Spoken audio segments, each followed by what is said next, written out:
Hello everyone, welcome to my YouTube channel. आज मैले हजुरहरूलाई साई मटनको रेसिपी सेयर गर्न लागिरहेको छु। यसको लागि मैले मसला भुट्दैछु। मसलामा चाहिँ अब मिक्स मसलाहरू, तेजपत्ता, अनि त्यसपछि इलाइची अनि कार्डिममहरू सबै राखेको छु।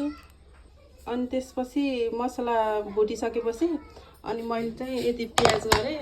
प्याज चाहिँ अब जति क्वान्टिटी मटन भयो अनि त्यति क्वान्टिटी प्याज राख्ने। प्याज राखेपछि चाहिँ प्याजमा चाहिँ तेल पुत्ताइसकेर तेल हाल्नु, प्याज राखेर अनि रातो हुने जेलसम्म प्याज राखेर भुट्ने। अनि अघिको फ्राई भएको अनियन चाहिँ यतिको ब्राउन भएछ। यतिको ब्राउन भएपछि चाहिँ हामीले निकाल्ने। अनि त्यसपछि अघिको पिसेको मसला चाहिँ मैले मिक्सरमा पिसेर यतिको धुलो गराउने। हामीलाई चाहिन्छ लसुन र अदुवाको पेस्ट। अनि यो चाहिँ आधा किलो मटन हो। अनि यो चाहिँ मैले तोरीको तेल राखेको छु फेरि मटन चाहिँ फ्राई गर्नलाई। हजुरहरूसँग जुन तेल सनफ्लावर ओइल अनि त्यसपछि मस्टर्ड ओइल जुन ओइल भए पनि हजुरले राख्दा हुन्छ। मैले चाहिँ तोरीको तेल राखेको छु। अनि मासु चाहिँ भुटिसकेर यतिको गराउने। यतिको गराइसकेपछि हामीले चाहिँ यहाँ स्वाद अनुसारको कति चाहिन्छ हजुरलाई बेसार हाल्ने। बेसार हालिसकेपछि हजुरहरूको स्वाद अनुसारको नुन हाल्ने। नुन हालिसकेपछि चाहिँ हामीले लसुन अदुवाको पेस्ट हाल्ने।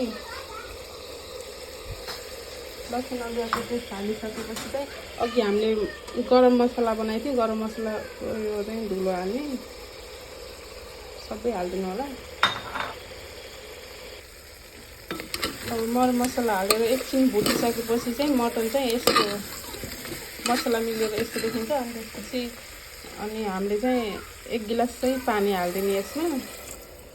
1 गिलास पानी हालेर एकछिन चलाइदिइसकेपछि हामीले चाहिँ यसमा सिटी लगाइदिने। 1 सिटी लगाइदियो भने चाहिँ 1 सिटी लगाइदिएर निकालिसकेपछि हामीले चाहिँ सानो ग्यास कराएर पकाउनु पर्छ। अब चाहिँ हामीले यहाँ मिक्सरमा चाहिँ ठुलो चम्मचको 2 चम्मच दही हाल्ने। अझै हालौँ 2.5 चम्मच दही हाल्ने। दही हालिसकेपछि चाहिँ अघि हामीले सुरुमा चाहिँ फ्राई गरेको थियौँ प्याजलाई चाहिँ मिक्सरमा हालेर यहाँ पिस्ने।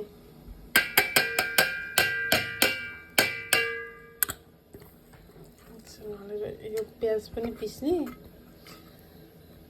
अनि यसमा चाहिँ खोर्सानी हाल्न बिर्सेछु। मेन कुरा 2टा खोर्सानी हालेँ। तपाईँलाई कति पिरो खानुहुन्छ